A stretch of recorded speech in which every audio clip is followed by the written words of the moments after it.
Let's bring in Peter Cecchini. He's Axonic Director of Research. Peter, good to have you here. I mean, obviously, the market is acting as if, the dip buyers are a lot slower. The burden of proof perhaps more on the bulls. Are you not confident that last week's lows are going to hold here? It is a very tricky market, and, it's possible that the situation in the invasion of the Ukraine pulled forward quite a bit of bearishness. But, as I said on the last time I was on the show with you guys, I believe that there's been a paradigm shift. And that really comes from the fact that the Goldilocks setup, which has lasted for quite some time, is now in the rearview mirror. There's a cyclical problem, that is inflation. There's more of a secular problem, which is that the Fed is now at the zero bound. And there's quite a bit of fiscal policy inertia in Washington. And I think that those three things combined make policy saving the day a lot less likely than investors have become accustomed to in recent years.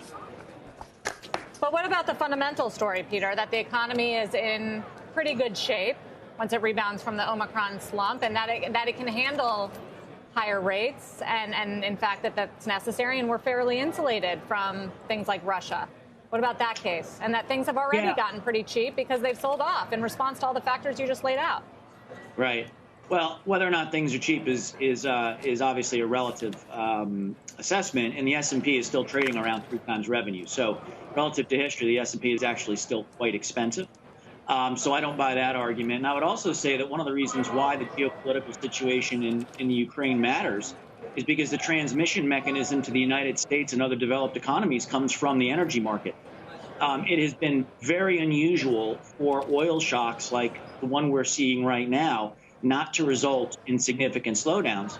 And I haven't thus far, even though, starting late last year, and even a bit earlier, as you pointed out, I have been cautious on U.S. equities. I haven't used the word recession or stagflation, but I think that's on the table now because of that transmission mechanism through the energy market.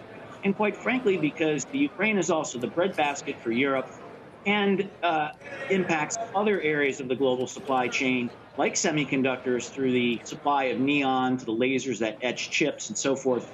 And those mechanisms lead to even more persistent inflation than we have already.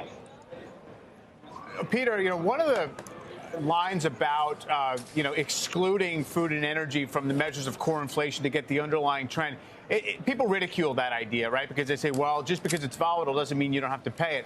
But the other reason to exclude it is because there's inelastic demand for the necessities of food and energy. So the more we have to pay for those things, the less spending power, arguably, there is to drive inflation in the rest of the consumer basket.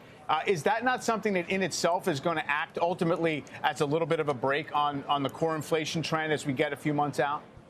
No, that's an excellent point, Mike. And in fact, I think there are two ways that inflation eventually abates. Either the central bank acts as it finally is, it's way behind the curve, or inflation kills itself off. And I've been writing that consistently for the past 6 months.